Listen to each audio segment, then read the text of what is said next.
Hey hello guys, ఈరోజైతే శివాజీ జయంతి. మాకు తెలుసులేరా.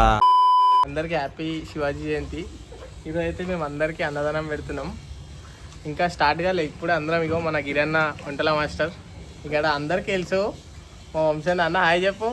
బాగా ఎక్సైట్మెంట్ ఫీల్ అవుతుంది మన ఛానల్కి. ఇగో అన్నీ వేసేస్తున్నాం గాయస్. ఒక గంటలో అన్నీ రెడీ అయిపోతాయి. తర్వాత నెక్స్ట్ బ్లాగ్లో మళ్ళా కలుస్తా. ఏంటి బాబా అన్న, ఇంకోసారి అన్న. తర్వాత నెక్స్ట్ బ్లాగ్లో మళ్ళా కలుస్తా.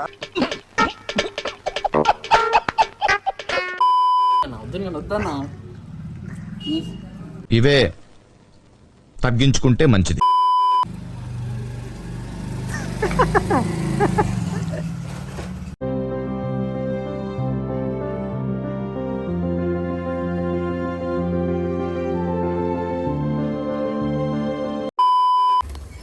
This which oil re? Palm oil. Gold oil. Gold oil. Sunflower. Too much heavy rate. సరిపోయారు ఇద్దరును. This is what this. That leaf. Nagauri methi. Okay. నూనె ప్యాకెట్ తెమ్మన్నా గాయస్, తీసుకోవద్దు. సగం ప్యాకెట్ ఇంటికే, సగం ప్యాకెట్ నీకు సగం నాకు సగం. అంటే ఇద్దరికి సగం. సిగ్గుండాలరా. ఇంకేమైనా ఉన్నాయా చూడు, తింటావా? ఇంకేమైనా ఉన్నాయా? పొలాలకు వేసుకొని ఇది అయిపోయింది. ఈరోజు తినేసిన పోలేదు. వీడు ఎప్పుడు క్యారెట్ లప్పించే. నీకు క్యారెట్ గురించి తెలియదని వీడు క్యారెట్ తింటాడు. నీకు క్యారెట్ గురించి తెలియదని వీడు క్యారెట్ తింటాడు. ప్రతి గ్యాంగ్ లో కూడా పని చేయని ఉంటాడా ఏడాడు.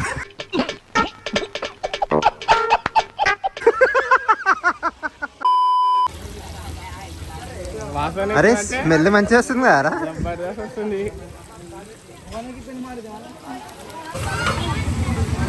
వామ్మో ఊర్రాయనో ఫుడ్ కోసం ఇంతమంది వెయిటింగ్. దేశంలో పక్కోడు పని మీద ఉన్నంత ఇంట్రెస్ట్ సొంత పని మీద ఉండదు జనాలకి.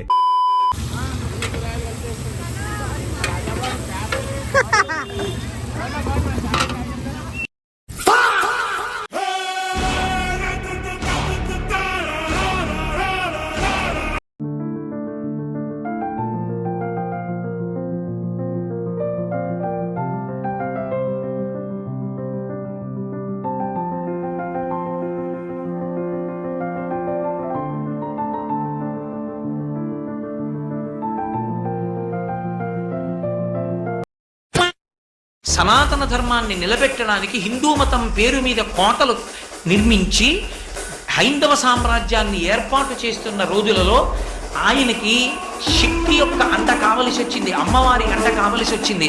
అటువంటి రోజులలో శ్రీశైల క్షేత్రానికి వెళ్ళి ఆ రోజులలో మీరు శివాజీ మహారాజు యొక్క చరిత్ర జరిగితే తెలుస్తుంది.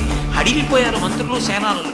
ఇదేమిటి ఇంత ప్రౌఢమైన వయస్సులో ఇంత యుద్ధ సమయంలో అకస్మాత్తుగా వెళ్ళి ధ్యానంలో కూర్చుంటున్నాడు, అసలు బయటికి రావట్లేదని. భ్రమరాంబ అమ్మవారిని ధ్యానం చేస్తూ కూర్చున్నాడు శివాజీ మహారాజ్.